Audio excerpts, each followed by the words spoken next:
E aí, pessoal, questão de número 18 do capítulo 12 do Fundamentos de Física do Halliday, volume 1. Um jogador segura uma bola de boliche de 2,7 kg na palma da mão. O braço está na vertical e o antebraço, de 1,8 kg, na horizontal. Qual é o módulo da força que o bíceps exerce sobre o antebraço? Então, nós temos aí o nosso esquema gráfico anatômico. Eu fiz aqui uns recortes de umas imagens de um antebraço, então vai ficar aqui meio estranho, né, essa musculatura aqui, mas serve para ilustrar. Nós temos aqui o ponto do centro de massa do antebraço e da mão. Nós temos aqui o nosso bíceps, que exerce uma força de tração sobre esse braço de alavanca. E nós temos aqui o cotovelo, né, a junção dos ossos do braço e do antebraço, né, que é o ponto de contato entre os ossos, sobre o qual nós vamos ter aqui o eixo de rotação do braço de alavanca. Nós temos aqui a distância de 4 centímetros do nosso bíceps em relação ao eixo de rotação do braço de alavanca, o do centro de massa e do centro de massa da bola de boliche em relação a esse eixo. O foda é que o desenho estava feito de um jeito no livro em que eu achava que os 4 centímetros era a distância do centro de massa para o bíceps. E eu calculando aqui e sem entender por que estava dando errado. Depois que eu olhei direitinho a resolução na internet, e não foi nem a explicação do cara, tá? Eu olhei direitinho o desenho que estava na resolução de outro vídeo, aí eu notei que as setinhas apontando para esse traço aqui era que os 4 centímetros era aqui dentro e não fora, porque na imagem original do livro tá aqui fora. Aí tem um traço descendo aqui, aí dá a impressão de que é a distância do bíceps ao centro de massa. Mas na verdade esses 4 centímetros é do cotovelo ao nosso bíceps. Dessa forma, vamos aqui analisar as forças que estão atuando sobre o nosso braço de alavanca. Então, você tem a força de tração do bíceps, que aponta para cima, né? Então, ou seja, ele está exercendo uma força sobre o antebraço para cima, uma força de tração, eu vou chamar de FB. Nós temos a força-peso do antebraço em conjunto com a mão, que atua para baixo. Então, o centro de massa desse sistema se encontra neste ponto aqui. Então, é como se a massa se estivesse concentrada nessa posição.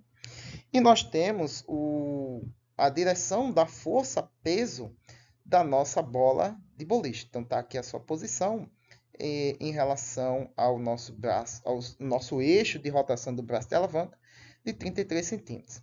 Aí fica fácil agora, né? É um pouco mais fácil que a questão anterior, a de número 17. Aplicando o nosso conceito de torque resultante, então nós temos aí o somatório dos torques que atuam sobre o sistema, já que o sistema está em equilíbrio e a força que o osso exerce sobre o eixo aqui de contato do cotovelo não é conhecida e o sistema estando em equilíbrio, eu posso escolher qualquer um desses 4 pontos como sendo o eixo de rotação dos torques resultantes envolvidos. Como eu não conheço este ponto aqui, eu vou escolhê-lo como sendo o ponto do eixo de rotação, que é, na verdade, o ponto de eixo de rotação, porque é sobre ele mesmo que ele gira, né?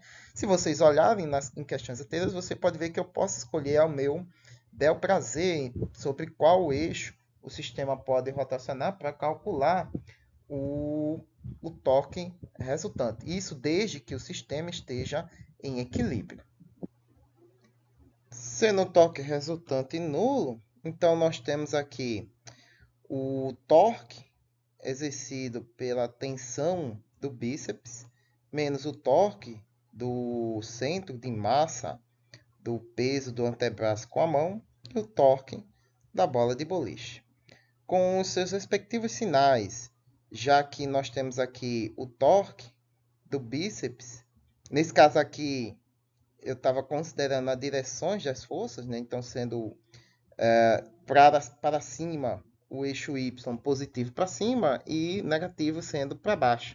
Ou, se você preferir, né, no sentido anti-horário, né, já que a tensão do bíceps aqui, se você olhar, a tendência dele seria puxar o braço da alavanca para girar no sentido anti-horário, então positivo, e os outros dois no sentido horário, então negativo.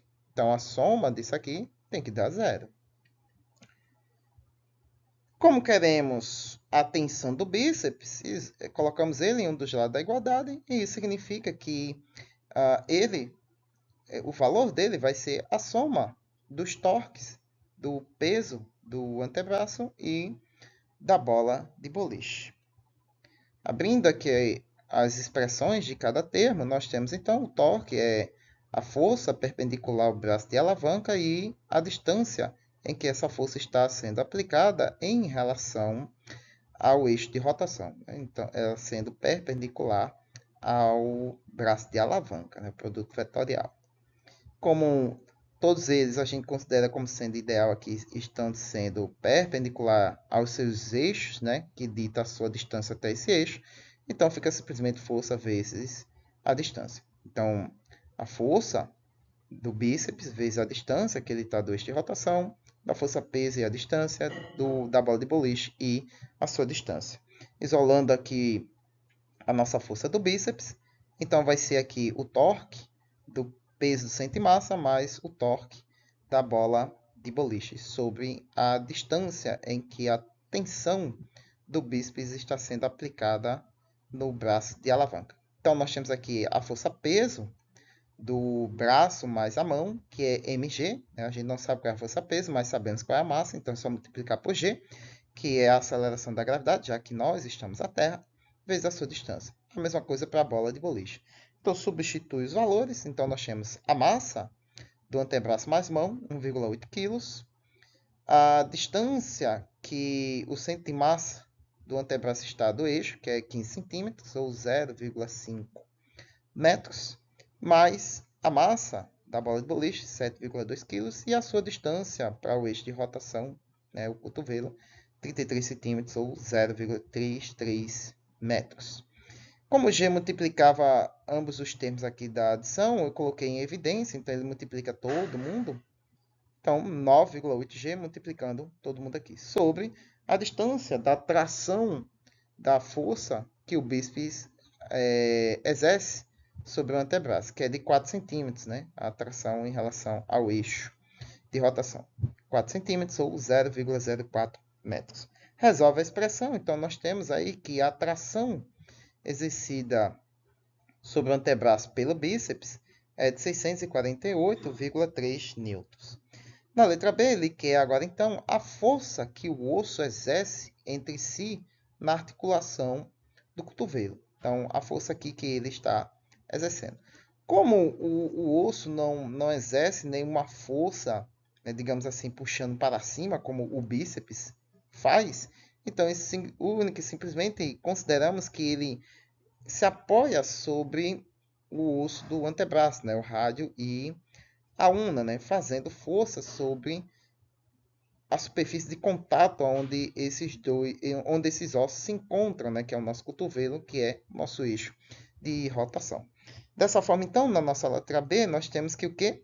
A força do osso sobre o sistema do antebraço é para baixo, né? Ou seja, no sentido negativo do eixo Y. Dessa forma, a gente aplica a força resultante, e aí nós temos, então, a força que o bíceps atua sobre o antebraço, para cima, né? Então, sentido positivo. O peso do centro de massa para baixo, então, sentido negativo. A da bola de boliche também, e a do osso também. Então, tudo negativo, negativo, negativo, só o do bíceps que atua no sentido oposto. Como o sistema está em equilíbrio, então a resultante dessas forças atuantes é zero. Então, nós temos aí tudo zero. Isola aí a força atuante do osso. Então, nós temos aí que ela vai ser a soma entre a força do bíceps, do peso do centro de massa, menos do peso da bola de boliche. Substitui os valores, nós conhecemos, né, todos eles. Né, a força do bíceps, a gente acabou de calcular na letra A, 648,3 newtons.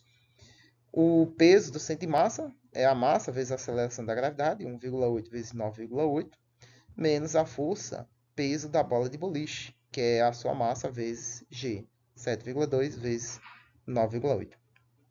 Resolve a expressão e no final nós temos aí que a força exercida pelo osso, nesse ponto aqui, é de 560,1 newtons. Muito bem, pessoal, é isso aí. Simplesinho, né? Quer dizer, simplesinha essa questão. Eu não acho que ela seria difícil. O problema foi aqui, eu senti não foi dificuldade, né? Eu fui levado ao erro por não perceber que essa distância aqui entre o braço, entre o cotovelo e a força do bíceps é 4 centímetros. Eu achava que na figura os 4 centímetros estavam relacionando essa distância aqui do bíceps ao centro de massa. E aí era só fazer 4 menos 15, que aqui daria 11. E aí, obviamente, que o resultado não ia dar certo. E por consequência, a letra B também sairia errada, porque estaria considerando essa distância. Por conta da interpretação da figura que me induziu ao erro, porque os 4 centímetros ficam aqui na figura. É só você olhar lá no livro que você vai ver. Se você não prestar atenção, né, por falta de atenção minha, eu fui levado a errar. Obviamente que eu não coloquei o erro aqui, né? Depois eu fui dar uma pesquisada, corrigi, fiz as devidas correções e passei aqui de forma correta a linha de raciocínio de resolução da questão. Curtam, compartilhem, se inscrevam no canal e, como sempre, aí no final, dúvida, críticas e sugestões aí embaixo na caixa de comentários. E até a próxima questão.